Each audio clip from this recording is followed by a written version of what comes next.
Salut, je m'appelle Julian.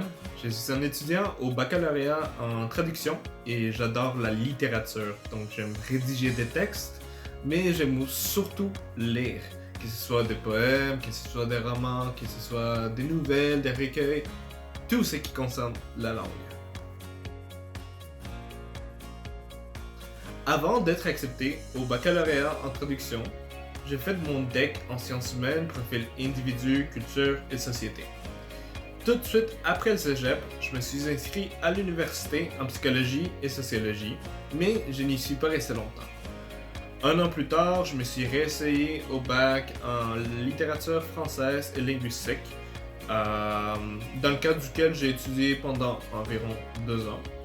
Ensuite, 2 ans plus tard, j'ai été admis au baccalauréat en enseignement secondaire profil français que j'ai fini par abandonner. Et me voilà finalement au baccalauréat en traduction que je suis certain de finir. Presque toutes mes études gravitent autour de la langue parce que j'adore le français sous toutes ses déclinaisons. La langue, pour moi, c'est ce qui nous permet de nous rapprocher les uns aux autres et le véhicule pour l'échange d'idées dans tous les domaines. En tant que traducteur, le job consiste à produire une traduction pour un certain public en suivant les paramètres dictés par un client. Ce qui nous différencie dans le logiciel de traduction, c'est notre connaissance de la culture de la langue de départ et de la langue d'arrivée. C'est ce qui nous permet de nous assurer que le message de notre traduction se rende dans son intégralité au destinataire. De façon concrète, prenons la traduction en français d'un livre célèbre, donc la saga de romans Harry Potter.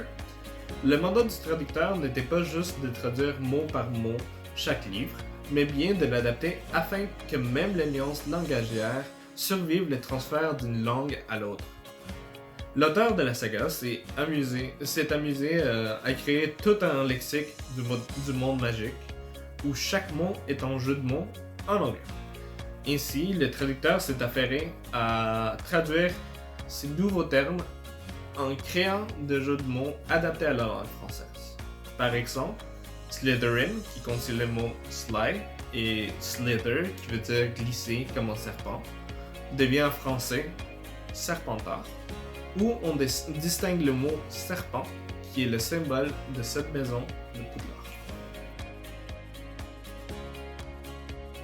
Personnellement, j'ai su que je voulais faire des études supérieures quand, une fois au cégep, je n'ai pas été satisfait par la réponse d'un prof.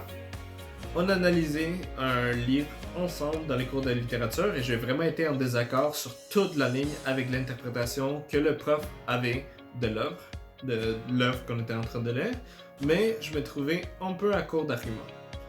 J'ai commencé à lire davantage sur la critique littéraire et j'ai découvert un monde complet d'approches, de catégoriques.